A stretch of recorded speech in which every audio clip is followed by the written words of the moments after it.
Hello, my name is Ken Andrews, and I'm founder, music director, and conductor for the Orchestra of Northern New York. Thank you for joining us today for Tuesday Talks with the Maestro. And today's special guest is Scott Lavine. Scott is not only emeritus member of our organization in the orchestra on timpani and percussion and keyboard, but was also emeritus professor at the Crane School of Music in the music education department, as well as many years in public school education. And you can find his amazing bio on our website as our principal timpanist and see the amazing career that Scott has had. With these few minutes we have, it's tough to talk about it because it's so vast, and yet we just have a little bit of time. But I wanted to start with, you're such a wonderful timpanist and such a wonderful percussionist, but you also are a fabulous keyboard player. And I say keyboard because, yes, you're a wonderful pianist, but you've done keyboards where you've used different settings and everything else, and actually have really made many of our concerts because of your style and the way you go from one style to the other.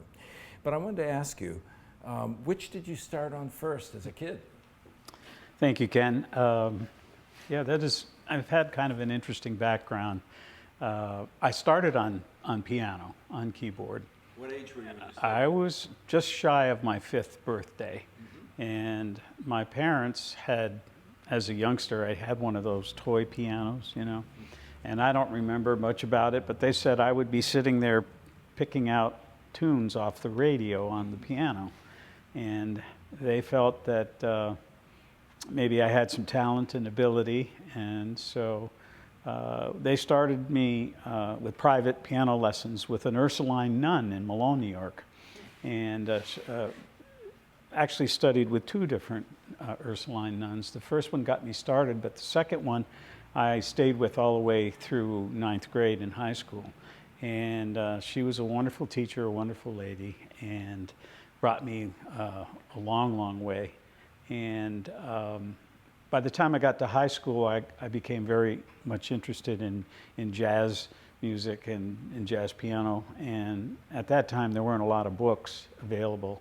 So you kind of had to learn by listening to recordings and picking it up by ear. And I was blessed to have a pretty good sense of pitch. And so that was a challenge for me, but something I enjoyed doing when I was in high school.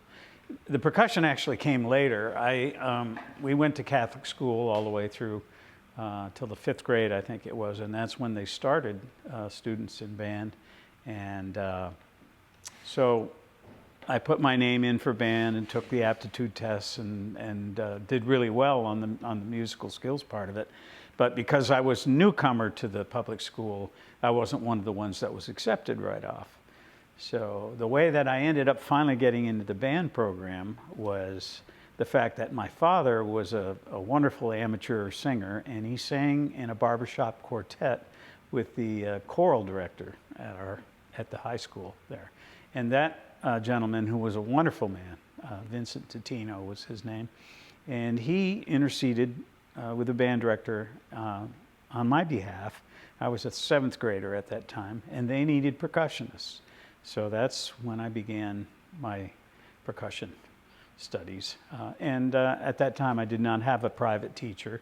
I did finally start coming over to Crane when I was a sophomore in high school. At that time, I did some piano study with Earl Haltberg, who was a musicologist and a piano instructor here at Crane. And then I started studying percussion with Sandy Felstein, who was just a wonderful teacher and a terrific person.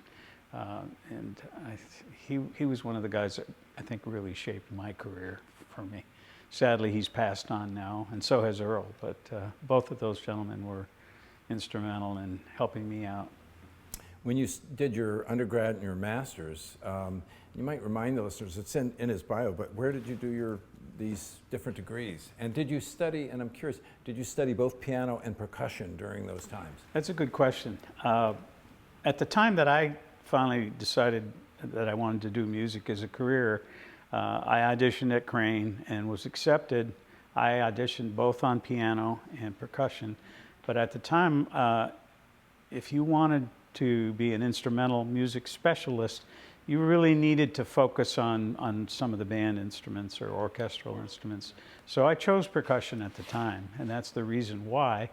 And I did a lot more work with percussion during my undergraduate years. I did a lot of drum set playing in groups around, but all the way through college, I did a tremendous amount of accompanying because I had the piano background.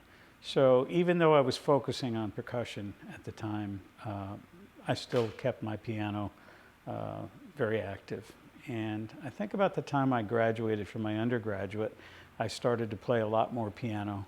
I think my junior and senior years at Crane, we had a small jazz trio. We backed up a female singer, and we were working all the time on weekends back when there were lots and lots of jobs in Potsdam. Well, it's no wonder that you've been just such an amazing gift to the orchestra, because no matter what style we play, you are on top of it. It's as if that's the only style you want to play. And when you switch over to timpani, it's as if that's the only instrument you play, and it's something I've always been amazed at. In some sections, you switch from bass clarinet to clarinet or whatever. In this case, switching, though, totally different instruments, not even totally different genres of instruments, and it's amazing. I'm curious, as a charter member with the Orchestra of Northern New York and playing so many years with us, did you ever think that the orchestra would get to the point it is at this point? No, it's amazing how far the orchestra has come. When it started out as the Chamber Orchestra of Northern New York, it was a much smaller group, and there were fewer concerts at that time. And it was great for me because in a small town, in an area like Potsdam where we don't have lots of options for performance, it was great for me to have the opportunity to be able to augment my teaching career with not only performing on timpani, which is, I think, of all the percussion instruments, that's my greatest love. So to be able to do that, and also to be able to play jazz music with groups around the area, it was very fortunate for me to be able to do that. And the orchestra's just grown and grown over the years. I had no idea that, 30-some years, what is it, 32 or 33rd season? Coming into our 33rd season, That's right? amazing. Yeah. As I get to this age, could never have predicted, the successes we would have had. I'm very curious. You're also one of the founding members and the music director, one of the conductors for the Northern Symphonic Winds. Such a marvelous, marvelous ensemble. And I'm just curious, do you find that in all the conducting you've done, whether at the high school level, whether it was at the college level, whether it was at the professional level with Northern Symphonic Winds, how do you find that affects the way you go to the music when you sit on that timpani stool or you sit behind the keyboard in the orchestra? Well, I think it's nice to have been on both sides, performing ensembles. It's nice to have been in the back, working with other conductors. But all the years I've been conducting, I think, has been very helpful to me to help me understand where my parts fit into the whole.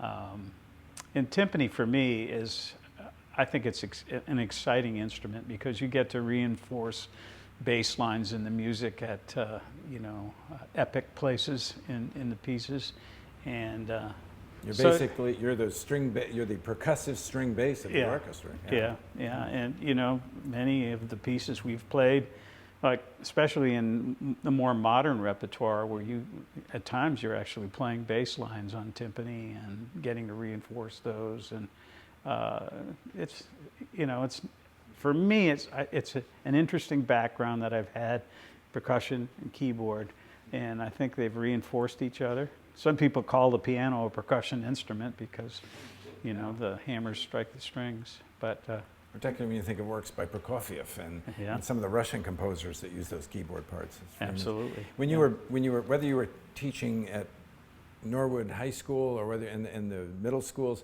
or whether you were teaching at Crane and doing Northern Symphonic Winds and Ani and trying to practice for everything, let alone all of the chamber groups in a just a variety of types of music. Did you find this difficult to balance this with your home life and everything else? It was a very intense career, especially I think from 1992 on, when I came back to Crane, because not only did you have a full day's complement of classes and rehearsals, but you needed to find time to practice. You also had to save time to prepare your lessons for the next day and to correct homework assignments. And then later on, when I took over as the director of Crane Youth Music, the summers became incredibly intense. So yeah, it was difficult, very difficult to balance everything that had to be done. And sometimes you would just kind of collapse into a vacation, you know, but at the same time, it was very, very exciting as well, and be involved in so much. I know you deal with so many different types of music, but I'm curious, in the quote unquote classical realms for the orchestra, I know there are a lot of jazz musicians and composers you love, but in terms of orchestral playing, I'm curious, are there any composers that you find the most challenging, or the ones that you just, for some reason, strike a chord in your heart? Well, we've played all the genres of music that have been written for orchestra over the years, but my preference is for the late 19th century music, post-romantic composers, impressionists, the American nationalistic composers like Copland. I love Copland's music, Ravel and Debussy, Stravinsky, of course. The three ballets were wonderful. I think some of those are my most appreciated pieces. I also kind of discovered Mahler a little bit later than some of the other composers, because he wasn't played all that much until the 1950s and 60s. Right. And even then, it's such a huge orchestra. A lot of orchestras can't mount it because of the cost. Yeah. It's hard to mount it. So I love to listen to Mahler symphonies, and again, I love the impressionistic music.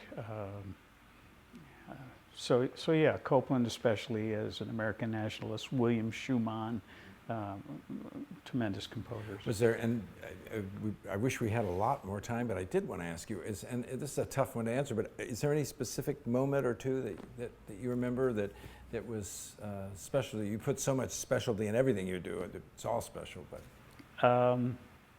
Well, there have been so many moments. I'm not great at remembering individual performances. I do remember one summer we were performing Phantom of the Opera, and you remember that? So well, yes. And you were back on the keyboard organ. Yeah, and we got to a certain place in the music, and somehow the singer missed the starting pitch of it, and everything kind of ground to a halt. And I don't think the audience noticed that much, but she was behind us up in a box in the that's old before Hosmer Hall. They did Crane Hosmer Hall over, and I thought really quick, maybe I can help out here, so I very quickly improvised.